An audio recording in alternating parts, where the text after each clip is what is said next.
الله الرحمن الرحيم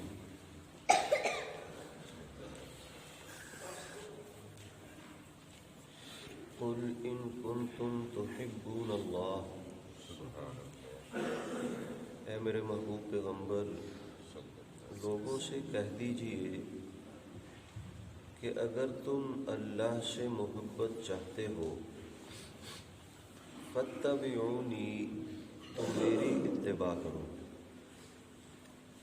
یحببکم اللہ اللہ تم سے محبت کرے گا وَيَغْفِرْ لَكُمْ ذُنُوبَكُمْ اور تمہاری خاطر تمہارے گناہوں کو معاف کر دے گا وَاللَّهُ غَفُورٌ رَحِيمٌ اور اللہ بہت بڑا معاف کرنے والا مہربان ہے قُلْ اطیعوا اللَّهَ وَالرَّسُولَ اور کہہ دیجئے کہ اللہ اور اس کے رسول کی اطاعت کرو فَإِن تَوَلَّوْا فَإِنَّ اللَّهَ لَا يُحِبُّ الْكَافِرِينَ پھر بھی اگر منہ موڑو گے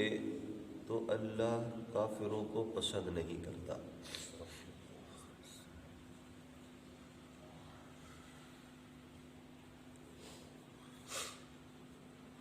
حضرت انس بن مالک رضی اللہ تعالی عنہ حضور اقدس صلی اللہ علیہ وسلم کے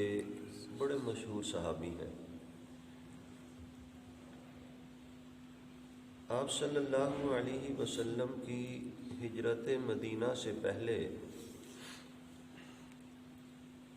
حضرت انس رضی اللہ تعالی عنہ کی والدہ ام سلمہ اسلام قبول کر چکی تھی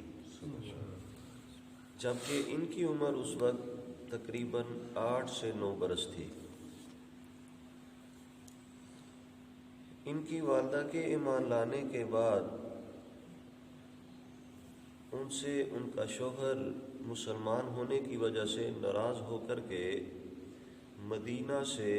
شام کی طرف چلا گیا تو حضرت سلمہ انہوں نے دوسرا نکاح کیا حضرت ابو طلحہ رضی اللہ تعالی عنہ کے ساتھ اور ان کے ساتھ انہوں نے شرط یہ رکھی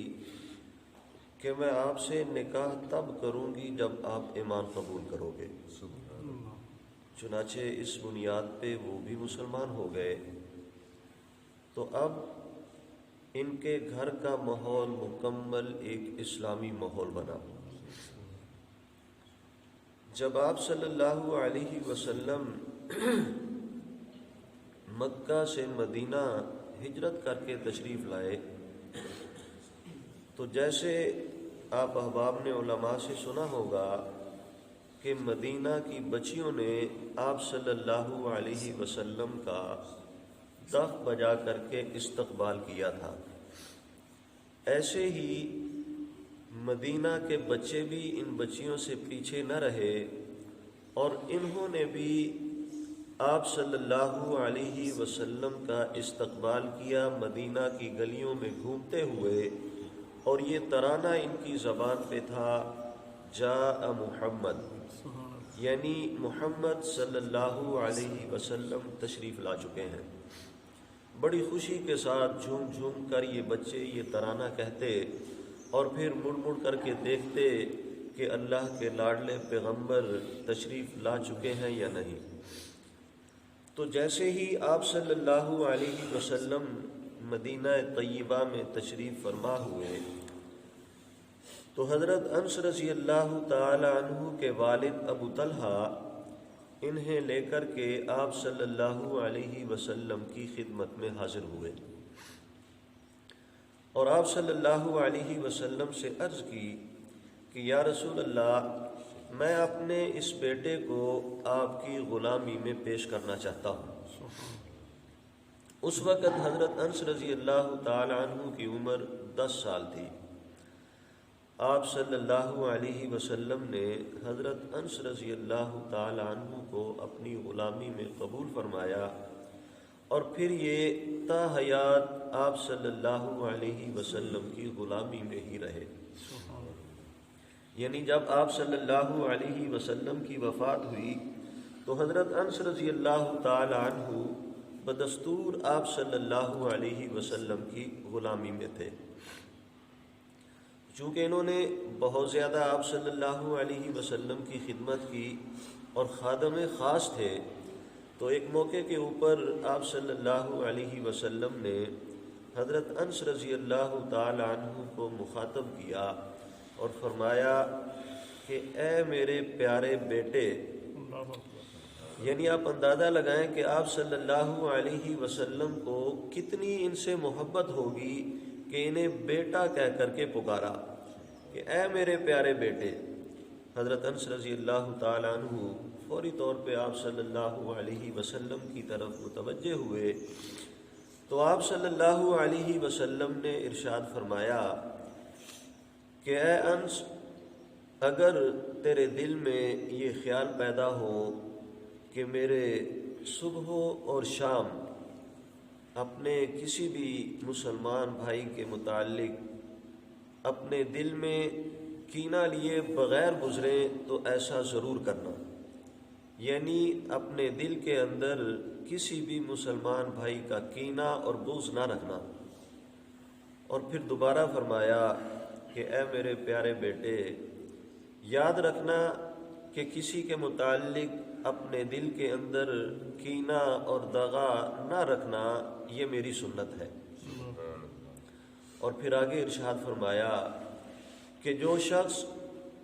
میری سنت پہ عمل کرتا ہے وہ مجھ سے محبت کرتا ہے۔ اور پھر ارشاد فرمایا کہ جو شخص مجھ سے محبت کرتا ہے وہ جنت میں میری معیت میں ہوگا۔ یعنی آپ صلی اللہ علیہ وسلم کی محبت آپ کی سنت پہ عمل کرنے کی علامت ہے کہ جو انسان آپ صلی اللہ علیہ وسلم کی مبارک سنتوں پہ عمل کرتا ہے اس کا مطلب یہ ہے کہ وہ اللہ کے حبیب صلی اللہ علیہ وسلم سے محبت کرتا ہے، اور جو آپ صلی اللہ علیہ وسلم سے محبت کرے گا اللہ رب العزت اسے قیامت والے دن آپ صلی اللہ علیہ وسلم کا قرب عطا فرمائیں گے۔ اور علماء نے آپ صلی اللہ علیہ وسلم کی محبت کے دنیا کے اندر بھی مختلف فوائد لکھے ہیں، جن میں سے 4 مشہور فوائد یہ ہیں کہ جو انسان آپ صلی اللہ علیہ وسلم کی محبت میں آپ کی سنتوں پہ عمل پیرا ہوتا ہے تو اللہ رب العزت نیک لوگوں کے دلوں کے اندر اس کی محبت پیدا فرما دیتے ہیں۔ اور دوسرا فائدہ علماء نے یہ بیان فرمایا ہے کہ جو شخص جناب نبی کریم صلی اللہ علیہ وسلم کی سنتوں پہ عمل پیرا ہوتا ہے تو اللہ رب العزت بدکار لوگوں کے دلوں کے اندر اس کا رعب بٹھا دیتے ہیں۔ چوتھا فائدہ سنت پہ عمل کرنے کا علماء نے یہ لکھا ہے کہ اللہ رب العزت اس شخص سے رزق کی تنگی کو دور کر دیتے ہیں۔ اور چوتھا فائدہ علماء نے سنت پہ عمل کرنے کا اور نبی کریم صلی اللہ علیہ وسلم سے محبت کرنے کا یہ لکھا ہے کہ جو انسان آپ صلی اللہ علیہ وسلم کی سنتوں پہ چلتا ہے تو اللہ رب العزت اس کی